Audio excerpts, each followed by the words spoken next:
Hi and welcome back. So in this video we are going to take a look at a few different compounds, and we're going to I guess a few different molecules, and we're going to try to figure out the electronic geometry, the molecular geometry. Actually, let me write these down. We're finding the electronic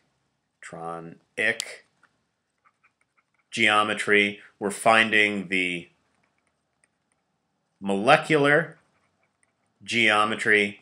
We're going to figure out what the ideal bond angle, and then we're also going to figure out if there's any deviation. So I'll write down deviations from this bond angle. So we want to figure out what the ideal bond angle would be, and also figure out whether or not our actual angle that we would see in the molecule would actually be larger or smaller than what the ideal bond angle is. So let's get started. Let's say our first compound that we're going to take a look at is going to be PF3, so phosphorus trifluoride. So what is this going to look like if we were going to draw our Lewis structure? Well, we're going to have phosphorus, which is going to be our central atom, so it's going to be phosphorus. And how many valence electrons does phosphorus have? Well, it's going to have 5, right? Because phosphorus is right here on our periodic table, and all the elements in this row all have 5 valence electrons. So phosphorus is going to have 5, and it's going to bond with three fluorine atoms. And fluorine has how many valence electrons? Fluorine's right here. It's a halogen, so it's going to have 7 valence electrons. So the structure is going to look like this. We'll have one fluorine, another, and another down there, and we can even put the electrons on. So each fluorine is going to have one bond, and then there are going to be 3 lone pairs. So each fluorine is going to have 7 electrons around it, and each fluorine is also going to have a full octet of electrons around it. This might be hard to see down there because I wrote that one too small. And now on the phosphorus. So phosphorus has 5 valence electrons. We've got 3 electrons around it so far. So what do we have to put around the phosphorus, or what is going to be around the phosphorus? Well, there's going to be one lone pair, right? So now phosphorus has got 1, 2, 3, 4, 5 electrons around it. All of these atoms have a formal charge of 0. And now, and this is going to be what the structure is.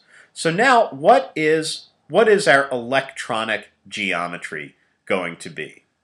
Well, it's going to be our electronic geometry. So we've got 4 electron groups around our central atom, around our phosphorus. So it's going to be, our electronic geometry is going to be tetrahedral, right? Because we've got 4 different electron groups around our central atom. And now what is our molecular geometry going to be? So I'll write down, this is the electron geometry is going to be tetrahedral. What is the molecular geometry going to be? So we've got 4 electron groups, and one of them is a lone pair. So what is this going to be? Well, it's going to be, so I'll write down molecular geometry. It's going to be our square pyramid, right? Or else, no, this isn't square pyramid. This is the trigonal pyramid. Sorry, I was making a mistake there. This is going to be our trigonal pyramid, right? So we're going to have, it's going to look like just a pyramid with 3 sides, right? And that's a terrible drawing. Sorry about that. But it's going to be, the molecular geometry is going to be trigonal pyramidal. And so now, what is the ideal bond angle going to be? So what is the ideal bond angle going to be between each of these fluorine atoms? And you could also say we could say, because we're talking about the ideal bond angle between our lone pair of electrons and also between the bond angles. What is the ideal angle going to be? Well, we have a tetrahedral electronic structure, so it's going to be 109.5 degrees, right? Because we have our electronic structure is going to be tetrahedral. And in actuality, what are these angles actually going to look like? Are they going to be more than 109.5 degrees?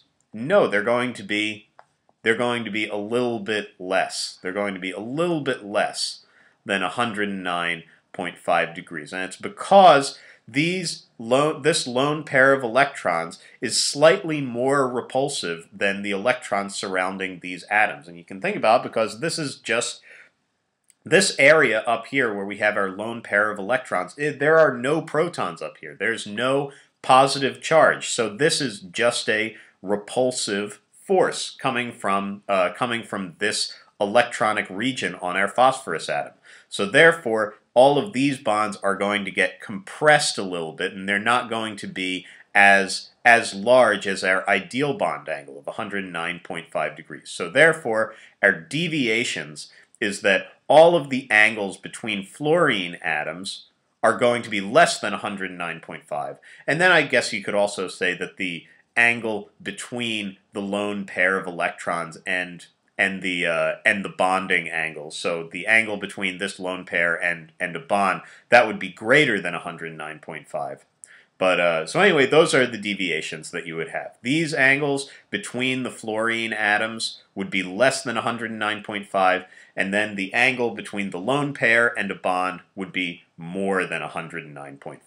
So anyway, hopefully I guess we'll leave it there for this final review problem. I'm just going to keep doing more examples in the next bunch of videos. So thanks for watching.